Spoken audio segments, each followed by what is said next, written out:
Welcome to this week's episode of Lagnia-Pod. I'm Rob Holbert, your host today. We've got a little bit of a smaller group in here today. Y'all, let's have a roll call and see who's here.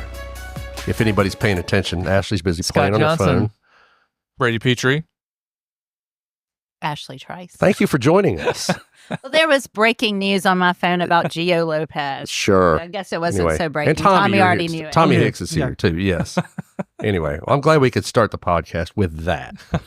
And we are, so the mayoral race, I know that this is like the thing everybody asks me about everywhere I go right now is who's going to be the next mayor? And I have no answer. But Scott, this weekend, you reported that Steve Nodine, the former county commissioner, former city councilman, notorious perhaps in many people's minds, has said he is going to run for mayor. Yeah, and this was, I think it's been speculated. You know, he had some posts over the last couple months that very much hinted at the fact that he was going to be running. So he posted that Saturday. You know, we ran a quick little story on it the next day, and but I mean, the immediate questions are, you know, what about your criminal history? The immediate Steve? question is that, right? Yes, that since he has a felony conviction, he is not, according to state law, if you can read the state law, it is a little.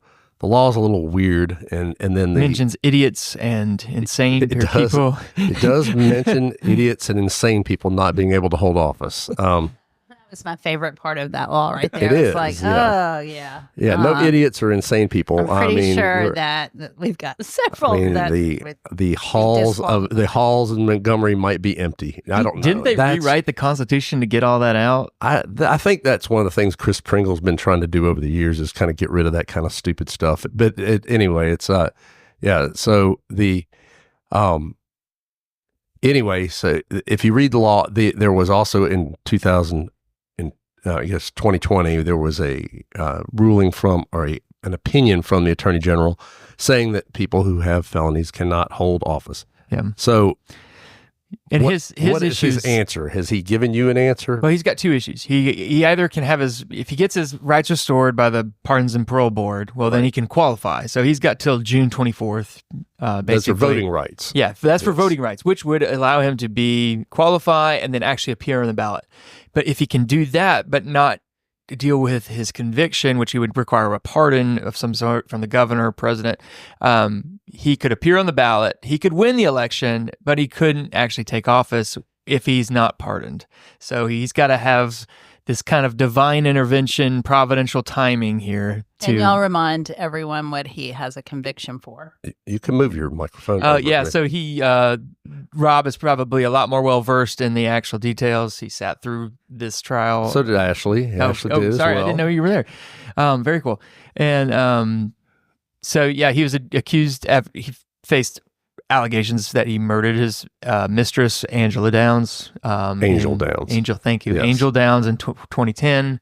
That failed in the grand jury multiple times. I think it went to a jury. Did they have a trial? It had the first one was a mistrial. He had mistrial. He only had one trial, but it was a hung jury mistrial, and then so I think it was like 11-1, or I don't know if it was that close, but I don't remember 9 to I don't 3. I don't Maybe remember. it's 9-3. I want to say That may be for conviction. I can't remember, but there. I mean, I will say, sitting through it, there was not a. I don't want to get lost off on this again, but you know, there was certainly the evidence, the forensic evidence. There were experts on one side saying one thing, experts on the other saying the other thing. So that was basically a wash. Remember the jean skirt button had scratches on it. Yes. I don't know if you were sitting in Yes. that I don't- during that day, but that was my favorite because moment. they said that he had drug her across Yes. the concrete driveway, and there were scratches on the button. There was a lot of stuff that was pretty wild. Judy Newcomb, who was the DA at the time, tried it. And she made a big deal about how that was one of the things they said. Her body had been drugged, and so her hair was splayed out on the concrete. Yeah. And Newcomb said this was kind of like a OJ, the if the glove don't fit kind of thing. She says, nobody's hair falls like that when they fall, and so she demonstrated this by falling backwards, and her hair splayed out exactly like she said it wouldn't do. And so it was a bad moment. That trial. Did she not try this before? I don't know. It was bad, man. It was a bad move. It was really like that had to it was really 14 like years letting OJ put on the glove. It was bad. Yeah, it was bad stuff. Well, long story short, he ends up pleading down to perjury and harassment on that case. Yeah, well, they basically going to go back again. So, yeah, essentially what it was, they put Whetstone back in. David Whetstone was appointed as the special prosecutor. He had been the DA before. They brought him back and said, "Okay, you're going to be the special prosecutor on this." And they'd already lost once. They already had a mistrial. There were a number of things that were, from an evidentiary standpoint, there just wasn't a lot of stuff there. Hey, next time we're not going to let you fall on the ground. Yeah, there was a lot of bad stuff there. So, they basically came to him and said, "Look, we're going to take you." First of all, it would have had, I think they were going to go to Dothan or something like that to try it, or Enterprise, yeah. And they basically said, "Look, you can either plea down to stalking and harassment and take a charge on that." It was last minute because we had already booked a hotel room for Kevin Lee, who was covering. That's right. To cover it over there. So anyway, he pled down based on that, and then of course his federal gun charge, which was owning a gun while using illegal narcotics. Yeah. And he's argued that this was that. All of that was them coming after me, and the gun charge definitely seems like it was. I'm going to say that the gun charge is like, he had a gun that was sitting at home in his gun safe. From what everybody says. He said it. Everybody says it. Nobody alleges he had a gun with him committing a crime. But he had. So he's sitting on the beach in Florida smoking pot and gets sent to a federal prison because he has a gun. Yeah, which don't smoke pot. You're not. Well, you're not in that situation. He had admitted that he was using narcotics too. I don't think it was just pot. I think the pot was the only charge. Really? I believe pot was the charge on it.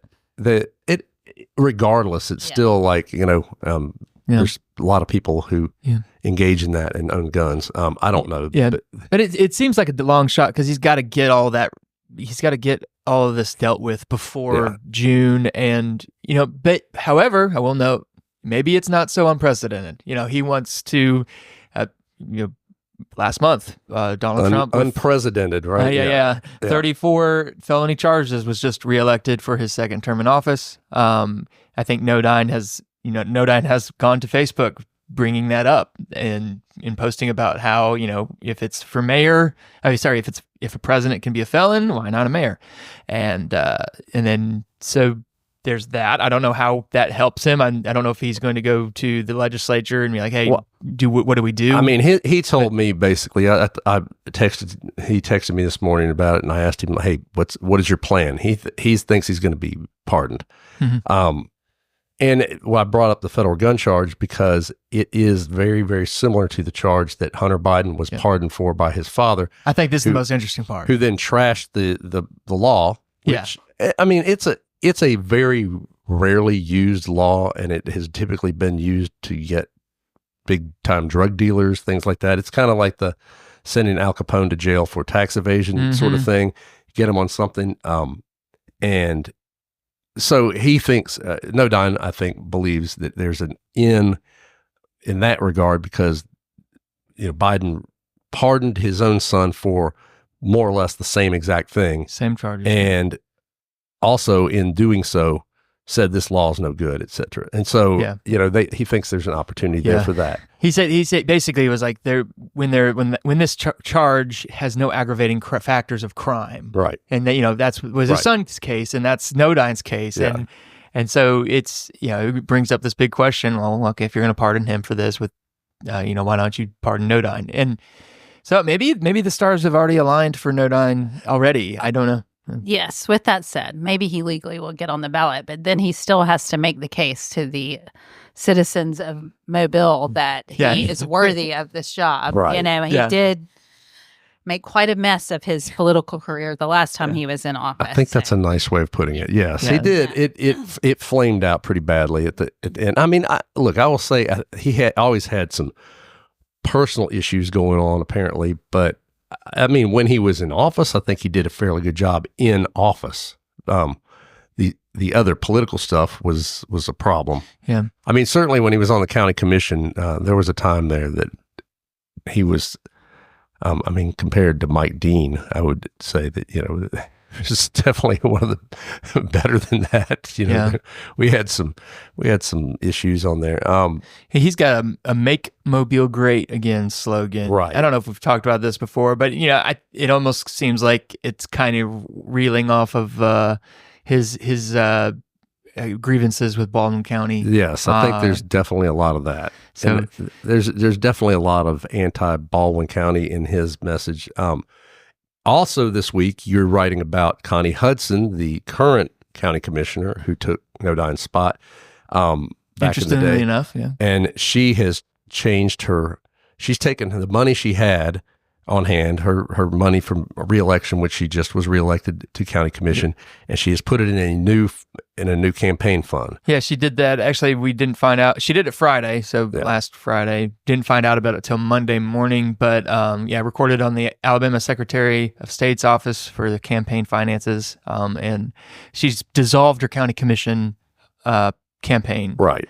And has basically transferred $150,000 to just a Connie Hudson campaign fund. Right. Very vague about what it is, but I expect there's going to be a name added there in the future. There's not really much reason to do that unless you're running for office for something else. Yeah, that's typically what they do. What else would there be? Typically, they do that when they're going to run for a different office. And the only elections next year are the city elections. Yeah. So I don't expect her to be running for the city council. I don't. I think it would be a surprise if she doesn't run. Right.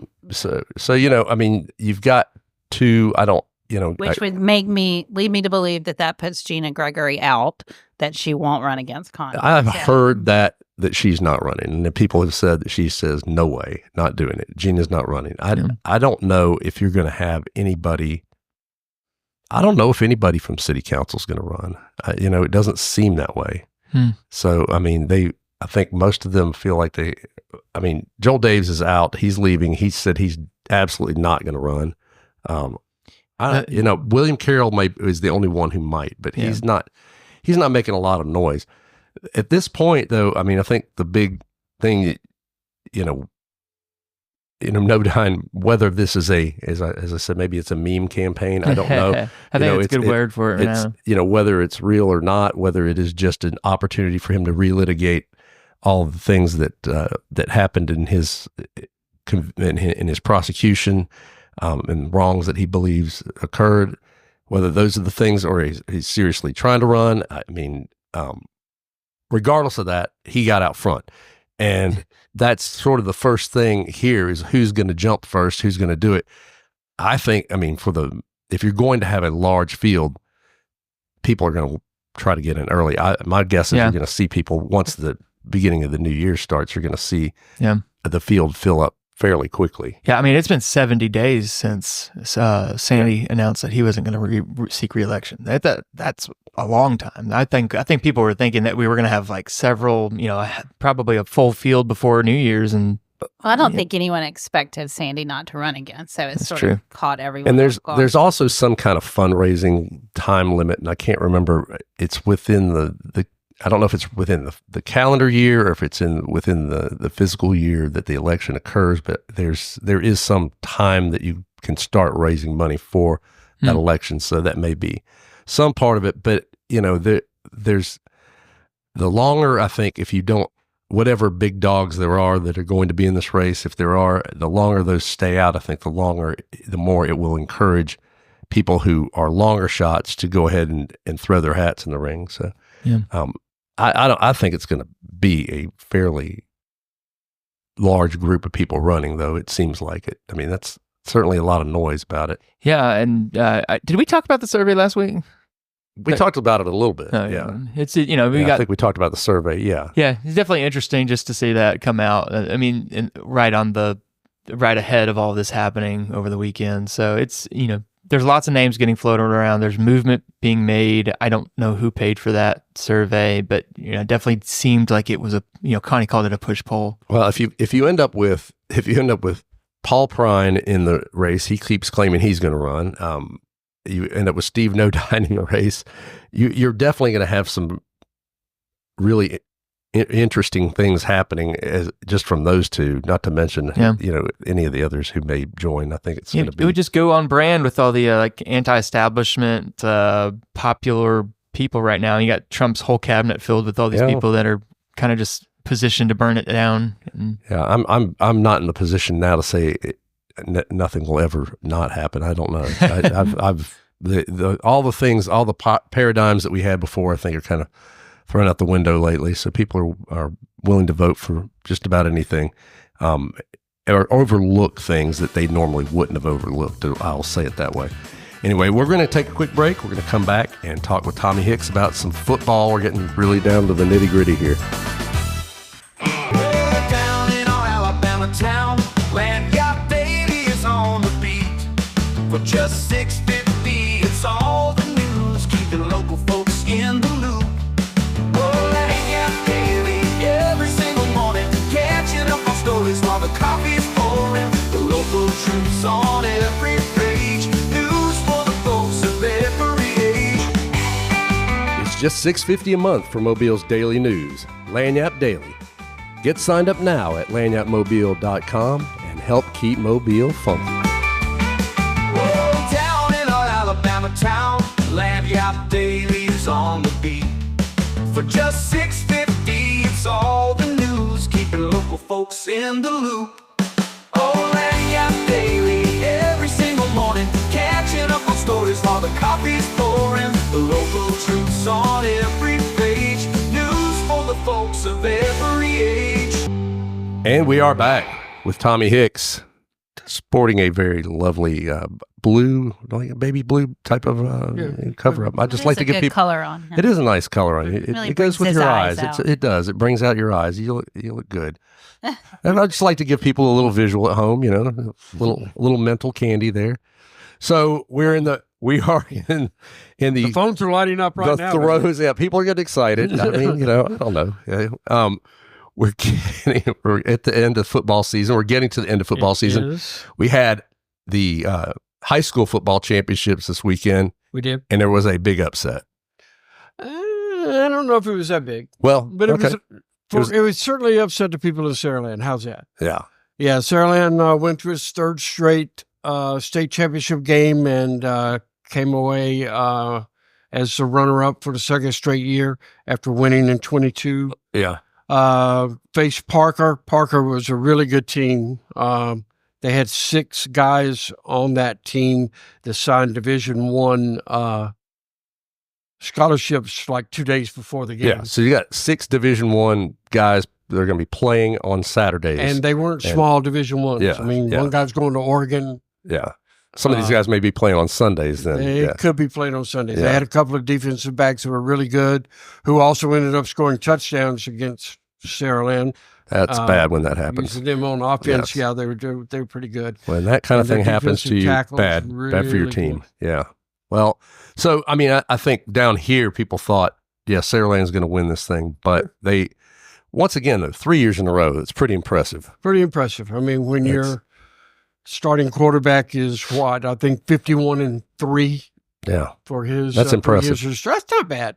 That's not bad. And he's going, KJ remind me Lacey where he's going. headed to Texas. Texas, that's right. Yes. Yeah. So he's Hook 'em going to horns. work with the Manning boy. And then, so also we had some news about the Jags. They are they're bowl bound. They're bowl bound All the way Saturday. all the way to Montgomery. To Montgomery. To play a guy from Citronelle's team. Yeah. Lance Taylor is the head coach of Western Michigan. He is a Citronelle native. I did not know that. Yes, and He has been an assistant coach at Stanford and Notre Dame and a lot of different. He was with the Carolina Panthers and the Jets at one time in the NFL. This is his second season at Western Michigan. This first year they've been bowl eligible since he's been there. Good. So both of them 6 and 6. Bowl, remind me what bowl it is. It is the Salute to Veterans Bowl The this Salute year. to Veterans It is Bowl. the former Camellia Bowl. That's right. Okay. All right. In Montgomery. It'll be 8 o'clock kickoff, so get your rest in early, take a nap on Saturday so that you can stay up and watch the whole game. And we know the 68 Ventures Bowl. Who is going to be in that one? We're going to have Bowling Green and Arkansas State. Right. Arkansas State making its 5th appearance in the Mobile Bowl game. Bowling Green its 3rd, so they're both schools that are familiar with the area. Okay. And that is in that is also an 8 p.m. kickoff the day after Christmas. Day after. That's what I was saying. I thought it was the 26th, right? Great date that they drew this year. Well, that you does never not know. help them People a whole are lot. people are home. Only good thing for them is that they are the lead in on ESPN from the Heisman Trophy presentation. So maybe people will. Tommy, folks are going to be ready to get out of the house and get away from the relatives at that point. They will need the refuge of a football game. Yes, 1,000%. They need to do it. Hey, one thing before we run away from the Jags, Yes. Gio Lopez announced today that he is staying. Okay. And there was some concern that he would jump in the portal. That's the breaking news that Ashley had at the is the beginning. breaking news Okay. that All right. Ashley Good had. work, Ash. And do what I she's can. all over it. I mean, she Saw it. covered everything. Of course, the news opposite of that was that Fluff Bothwell, the true freshman running back that has such a great impact on this year's team. He is in the portal. No, and he we're is losing our getting Fluff, a huh? great deal of interest, which is interesting because he rushed for 5,000 yards over his last 2 seasons in high school, and he was injured his senior year. Yeah. That's maybe why he didn't. Some people thought that was why he didn't get as much interest coming out of high school from the bigger schools, because he had been hurt and they didn't know what to expect. So, it's like Jags State and South and a couple of other group of 5 schools were the only ones that offered him. Now he's got like 14 offers from Power 5 schools. Yeah. Auburn. I know it- Auburn's on the list. I think Ole Miss, Ole Miss Tennessee. is, there's a lot of SEC teams on there. Arkansas is on there, I believe. It does really suck for the coaches, though, when they find this diamond in the rough that everybody else missed or whatever, and then you just, comes out and performs, you got them 1 year because they're going to get snapped up, right? You can't compete with those schools NIL money. It's You really can't. it's really just turned the group of 5 schools into pretty much a minor league system, Right. For Power 5 Yeah, schools. yeah. That's essentially what it is now, Yeah. because of NIL and transfer portal. It I mean, is. there was good, Gio is a redshirt freshman. So there was a lot of concern that he was going to go, but he put out on his social media today that he was staying. That's great. Now, the question is, will he play Saturday? Because in the last game against Texas State, late in the game, he got injured. We all thought it was elbow, but it actually was his right ankle. Yeah. He came back toward the end of out of uniform toward the end of the game and was on crutches, and he's in a boot. And from what I understand, he has not practiced this week. So there's a great possibility he won't be there. And then there's 4 other guys that are in the portal. You're assuming they will not play, although a couple of them, there's a possibility they'll stick around and play. What Major has said is, Major Applewhite, the head coach, has said is that my main concern is South Alabama. If you go through the practices, you go to the meetings, you take part in everything, you can play. Even if you're in the portal, you can play. Yeah. But if you don't do those things, if you take those trips, you're not playing. So there's still also the possibility some kids could opt out that are NFL eligible. So it could be a really different lineup on Saturday than what South people have been used to seeing. All right. Well, it'll be, we'll College see how it football goes. today, There it that's the is. way it That's how it is now. I mean, you don't know what you're going to get at the end of the day. So what you get in the FBS, What did I say it right?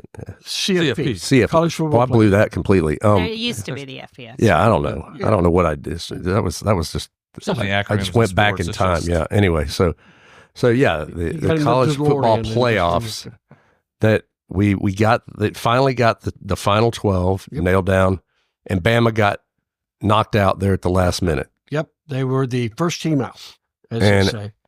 Hot takes. Dale's not here, so what's the hot take from people who are not rabid Alabama fans? I mean, I know Scott's about to bark. He is. I'm going to get ahead of him here because I don't want to follow the barking here. But I mean, bottom line, don't lose to Vandy, don't lose to Oklahoma. Right. Take care of your own business. Right. You don't have any reason to be upset. Just don't lose to the state of Tennessee. I mean, which you successfully did twice. So. I agree with that. Yeah. But I'd still want to say, I mean, does anybody really want to watch Indiana and Boise State and all of those teams play? I want to see Boise State, but after seeing Indiana, they have the husband guy, right? They do. But you know what I mean? Yeah. The Arizona States and the. But we say that every year. You know, people say that, but then watch one of these teams end up going pretty far in this. I mean, it's like, a couple of years ago, it was, I would just rather watch the SEC. Why is TCU even in this thing? Over and over. TCU shouldn't be in this, and then they ended up going all the way there. Go all the way. They did get crushed, but I mean, I'm just saying. But they also didn't. Did they beat Michigan or did they beat? Who was it? I can't remember who they beat. They beat one of the big teams. They were not expected to win the first game. Maybe it was Ohio State. I think it might have been Ohio. But they beat somebody that everybody said, "Oh, they have no business being here." And they planted their flag in the middle of Ohio State. I don't think they did that. But as a Georgia fan, I can say I sit here and say, is it really a national championship if we didn't beat Bama? And, I don't know. That's just in the back of my head. And I'm just, but was it Bama? And, I don't know. I think, brought up right. I think that the big thing is what Saban brought up on during the announcement is that you've got to go in and, okay, it's 12 teams. That's great because you're always, if it's 4 teams, you're going to argue if you're 5 and 6. Right. If it's 12, you're going to argue if you're 13, 14. I mean, last year, Florida State, Alabama got the benefit of the doubt last year. Right. I mean, they put them in instead of Florida. Florida State. So, you never know how that's going to work out. But he did bring up some good points. I think that you've got to reevaluate this. If you're going to have the top 12 teams, then rank the top 12 teams. Just because you're a conference champion doesn't mean you're that good. Yeah. Let's get the 12 best teams in there, rank them that 1 through 12, and then you 5 plays 12, 6 plays 11, the whole thing, and the first 4 get buys. That's the way it should be. Just do away with it. I mean, have the conference champions, but nobody's going to play the conference champions. That's the point. If you're the whole thing about it is if you do it that way, then the conference championships are over. Because there's no reason to play the conference championship. There's one reason to play a conference championship. Well, money, but money. Yeah, but if you're everything. Money talks, guys. But if you're sitting there, but there's money to be in the playoffs too. There's a lot of money in, and the coaches are going to be way more interested in going to the playoffs if they think they've got an opportunity to do something than winning their conference championship. And the conference championships will be dead at this point. That's why they had to. I think that's why they had to do what they did, because if you said SMU can't go, even if they won their championship, and they get penalized for losing a championship game. I'm sorry, they didn't win the championship. They lost their championship. The farthest in your conference into the playoffs, that's your conference champion then. Well, I think they ought to. Personally, what I think they should do is play about 8 games, 6 or 8 games. And then start this round robin early, and then pick your 12. And that way, play conference people first, then play teams that are ranked. Get rid of all these pushover games, and then you don't have the argument you haven't played anybody. Yeah, the argument that Alabama people were making was that strength of schedule didn't matter. Right. Well, certainly that's to be taken in consideration, but it wasn't the losses in the non-conference that helped him. Right. It was the losses in the conference. Right. So losing to Vanderbilt kept lost them to out. Vanderbilt and they lost to Oklahoma, which is not a great team. Vanderbilt had a much better team than they've had in the past. I still think they should just let Vegas pick the top 12, I'm all for that. Yeah. Well, just let Vegas do it. But I think it's, again, if you're going to try to preserve this concept that that there are conferences and there's conference champions. I mean, I think that what they really just ought to do is just have, here's one level. You are the teams that are going to play for a national championship. The rest of you are NIT. Go play, play yourselves. I mean, the rest of the teams are not going to be at that level. The hundreds of teams that are not going to be at that level don't need to be playing these teams. They don't need to play Alabama. They don't need to play. I mean, and yes, again, it was not the non-conference stuff, but it does pump up your record, and it does make, well, we're 12 and, we're 10-3 or we're 9-3 or whatever. Well, if you took off all the teams that shouldn't be playing you really weren't closer to a 500 team. Right. Yeah. I would like to have been in the room in those SMU discussions. 'Cause, I mean, I don't think there's any chance they would have opted out of the conference championship, but just looking at it, I imagine there were conversations about, could we opt out? Because if we, get absolutely dog walked against Clemson, we're out. But if we stand pat, we stand to get in. Probably so. And they were out until the comeback. Yeah. They were out of it, I think, until the comeback they made in the second half against Clemson. Yeah. It made it a game. Well, it's just the whole point again is if you're there and you are on the, in the top 12 and you say, and if you play your conference championship and lose and get knocked out, you've played an extra game, you've played a hard team, you get knocked out, there's going to be no impetus to go do that again. Nobody's going to want to do that. So we'll see where it goes. I think it's fun. I think it's great. I mean, I think it's definitely cool going to season. It is cool. I think it's going to change. I mean, I have a feeling over the years it's going to morph into.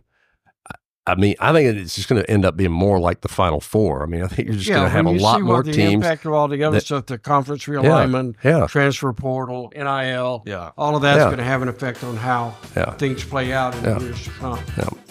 All right. Well, Tommy, thank you so much. Correct. We're going to take a break. We'll be right back. We'll talk a little bit about Luigi. Just $6.50 a month for Mobile's daily news, Lagniappe Daily. Get signed up now at lagniappemobile.com and help keep Mobile funky.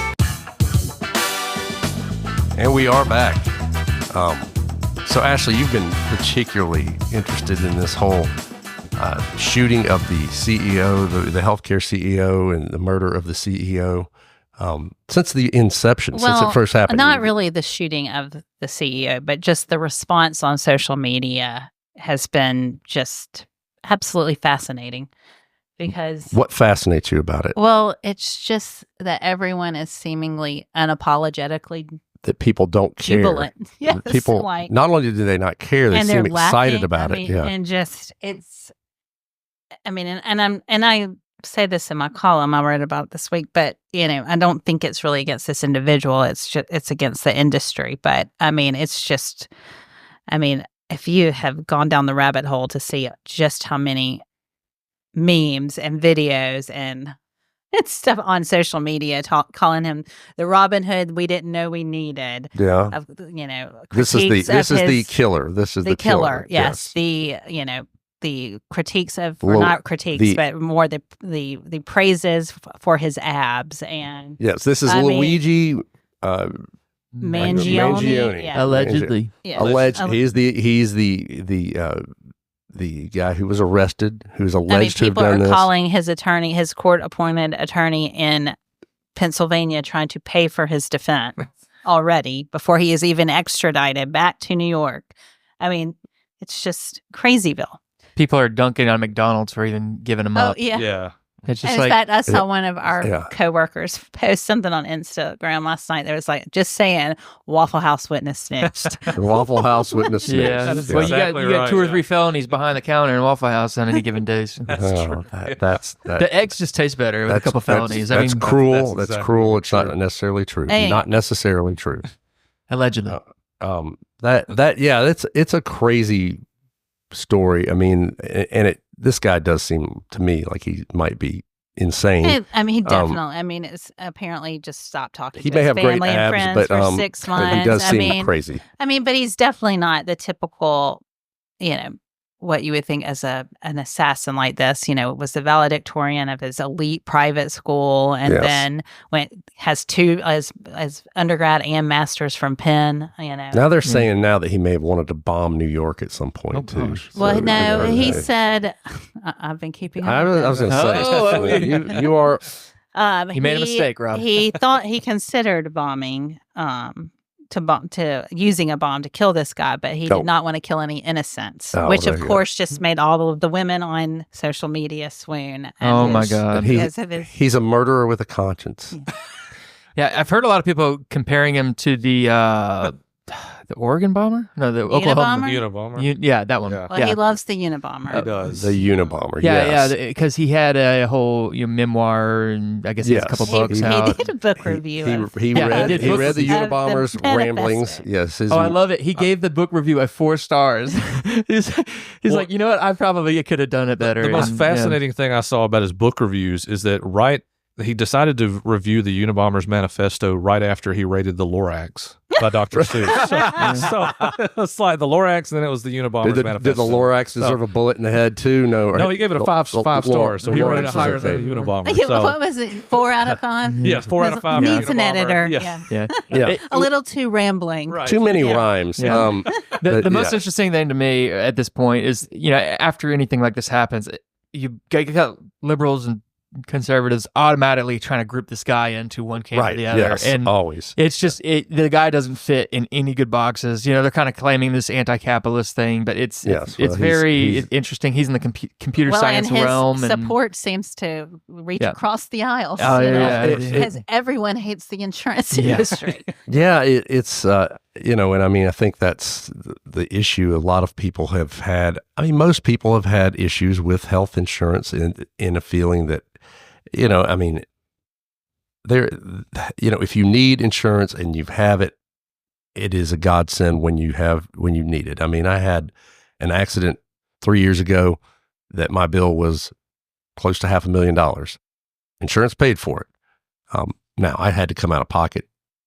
I probably came out of pocket $15,000, which is a pittance of what they claimed that the hospital said the bill was. Now, that's not what the insurance company paid for it. But it's still, if you don't have that money, that's a lot. And you still wonder sometimes, like when insurance, your health insurance is a lot of money every month and it's a big part of your salary. And then you go to the doctor and you have to pay a $65 copay. I'm like, why? It doesn't, a lot of it doesn't make sense. And I think, for the most part, you're in an emergency situation. Sure. And I think insurance does actually a pretty decent job because they have no choice in the matter. I think where people really get upset, and I know I've just had friends that have gone through this, is like, for instance, cancer drugs. Yeah. And, you've heard this wonder drug. Your doctor is telling you, we've got to get you on this. It will probably save your life. And your insurance company says, well, you're going to have to go through this. You're going to have to go. You got to go through the protocols. This drug, and this drug before. Well, you don't want. I mean, can you imagine? I mean, it makes me angry just to think about if they told me that for my husband or child. Yeah. Say, no, I want the drug that's going to save their lives right now. Well, now. You have to go through for cancer stuff. You have to go through the chemo first, generally, and even though. Which in certain cases, we know it's probably not going to work. Right. And you have to do that to get to the immunologics. And so, just in my own case, I had an MRI when I had an accident, when I had my leg almost cut off. You got an MRI, right? And then 3 months later, a new doctor here in Mobile said, we got to see if we're going to have a bone graft. We need to get an MRI, and the insurance company said, well, you already had one. Like, yeah, but I had a catastrophic injury 3 months ago. Things may have changed. Yeah. But they still denied it and denied it and denied it, and I never ended up getting it until like way later, months later. It could have been a bad situation. And so those are the kinds of things, obviously, that maybe get people shot in the back. I don't know. Yeah, and then, too, I mean, it's just... I mean, I know we've had this discussion about universal health care, and everybody seems like, yes, everybody should have insurance, but then it's like, oh, well, don't take my insurance away or whatever when you get there. But when you have a company that is publicly traded and they are incented to deny you so they have a bigger profit, I mean, that just grosses everyone out. I don't know the answer to it, but it's gross. Well, I mean, the guy is getting shot is on his way to a conference to talk about the hundreds of millions of dollars they've made that year. Their profit was $23 billion in 2023. I mean, sorry, billions and not millions. Billions of dollars that they made that year. It does make. I mean, their return on investment was 27%. Yeah. You know, Disney is regarded as a good stock to have. Theirs is like 2.3%. Right. Yes. I mean, and that just makes people crazy. I mean, you have to understand that. It does. Insurance cannot cover everything, obviously, or they couldn't survive. But when they're making that kind of profit and money, I mean, it's just Well, it is interesting how this thing has sort of just touched a nerve on across the country, because you look at so many things, you say, well, what are the answers to these issues? I mean, I don't, it's just like when we talk about Medicaid expansion in Alabama. Well, you have people say, this is a bad idea. It's not. The federal government's going to raise rates on you after you do it. And those are all probably very valid points. But, I had a guy in here talking about it the other day, and I finally just said, well, but there's no answer to any of this. Nobody's doing anything to make these things better. When you have when you have counties that don't have hospitals, and people they don't have coverage and they can't get medical care, and when you get denied when you have insurance, people in general are just, the healthcare industry at this point is a mess, and there needs to be, nobody's really trying to fix it. And I mean, when you look at state to state, most states have a monopolistic company that is, there's no competition in most states for healthcare. It's in Alabama, Blue Cross Blue Shield has 95% of the market, something like that. Yep. And it's like that in almost every state. They don't allow other companies to come in and bid for this and try to do better. So you have, we don't want socialism, but we're not allowing capitalism. Right. But I mean, look at, just spend an afternoon on opensecrets.org and look at all the donors. Just put United Healthcare, Blue Cross Blue Shield, and look at it is every name AOC, Elizabeth Warren, the Kentucky Republican Association. I mean, they give to everybody. I mean, and not just a little, a lot. Yep. Yeah, it is, and it's it's kind of an amazing thing. It's a sad thing that's how it gets people fired up. I don't know if anything good will come out of it or not. Nothing will. I saw earlier before we came in here that there's already like posters going up around New York for wanted posters for other healthcare CEOs. So they're they may be kind of a hunted class. Or, I don't know the connection. I know that Luigi had a back injury, pretty devastating back injury, and he was having to go through that. I don't know how that's connected to his. If those X-rays online are accurate, the giant screws in his back, if that's really his, he clearly got the surgery. Yeah, so. I guess that's him. Yeah. I don't, but, anything could be anything on the internet. My guess is this is just going to. He got obsessed with this, and it was just on principle, not really at first I think everyone was like, this is going to be some father whose child got denied some care or something like that, but he got obsessed, became manic, went down the. But I mean, he's from a very well-off family in Maryland. I don't foresee him actually having like a financial issue with that surgery. I'm sure they could have written a check if it's probably more mental illness, but he's also on psychedelic drugs, I think. Well, that probably will do some of that too. I don't know. So anyway, we'll find out.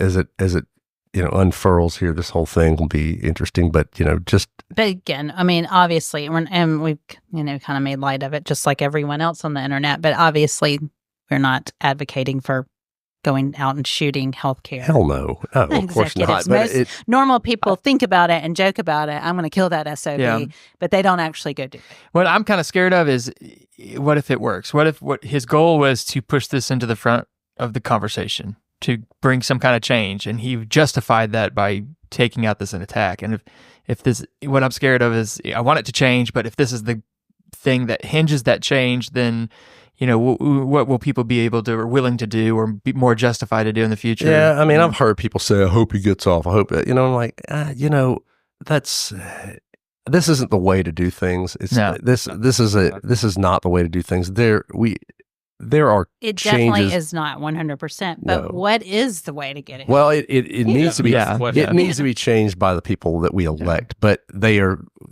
so persuaded by all of the money that these healthcare companies give them. It is very difficult to get them to It is do. the number. It is to get them to do their Healthcare job. and Yeah. insurance are number 1 and number 3 on the amount of lobbying Yeah. money. Even out they outspend Silicon Valley. Yeah, it's I mean, money talks, especially in politics. So it's a difficult thing. Well, that's it for this week, folks. We are going to take a break, and we'll be back next Thursday with the next Lagnia-Pod. Thanks for listening. Love you. Bye. The Lagnia-Pod is a Something Extra publishing production. Executive producers are Rob Holbert and Ashley Trice. Music is by Some Pulse Sounds and Electro Animals. Only subscribers like you have access to this podcast. Tell your friends they can sign up at my.lagniapmobile.com. For advertising opportunities, please call 251-450-4466.